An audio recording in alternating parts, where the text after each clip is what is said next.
ఆలగడ్డ పట్టణంలో మూతపడిన ముఖ్యమంత్రి I care ఆసుపత్రిని పునరుద్ధరించాలని పలువురు బాధితులు వేడుకుంటున్నారు. ఆలగడ్డ పట్టణంలో ముఖ్యమంత్రి ఐ కేర్ ఆసుపత్రి మూతపడటంతో బాధితులు ఆందోళన చెందుతున్నారు. ఎంతో మంది పేదలకు కంటి చూపు ఇచ్చిన ముఖ్యమంత్రి ఐ కేర్ ఆసుపత్రి మూతపడటం పలు విమర్శలకు దారితీస్తుంది. ఆర్థిక ఇబ్బందులు ఎదుర్కొంటున్న పేదలు ఉచితంగా కంటి వైద్యం చేయించుకోవటానికి ముఖ్యమంత్రి ఐ కేర్ ఆసుపత్రి అందుబాటులో ఉండేది.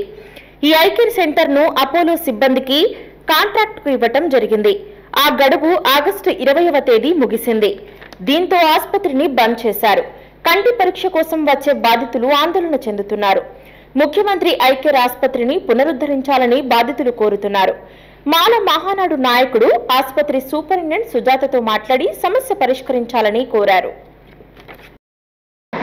ఆలగడ్డ సార్వజనిక ఆసుపత్రిలో ముఖ్యమంత్రి ఐ కేంద్రం తాత్కాలికంగా పీపీపీ బోర్డులో రన్ అవుతుంది. అది అపోలో వాళ్ళ కాంట్రాక్ట్ రద్దయినందువల్ల తాత్కాలికంగా ఒక 1 వీక్ కొద్దిగా ఇబ్బంది అయింది. పై అధికారుల దృష్టికి తీసుకువెళ్ళి పారామెడికల్ ఆఫ్థాల్మిక్ అసిస్టెంట్ని ఒకరిని కేటాయించవలసిందిగా కోరారు.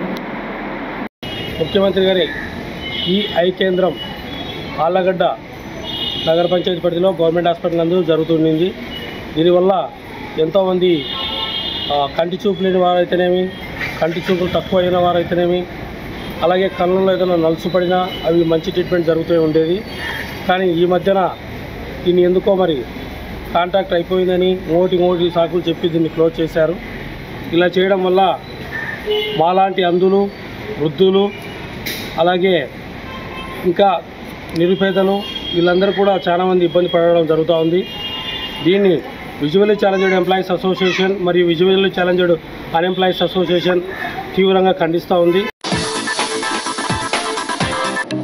హాయ్ అండి, సబ్స్క్రైబ్ టు నంద్యాల కమ్యూనికేషన్.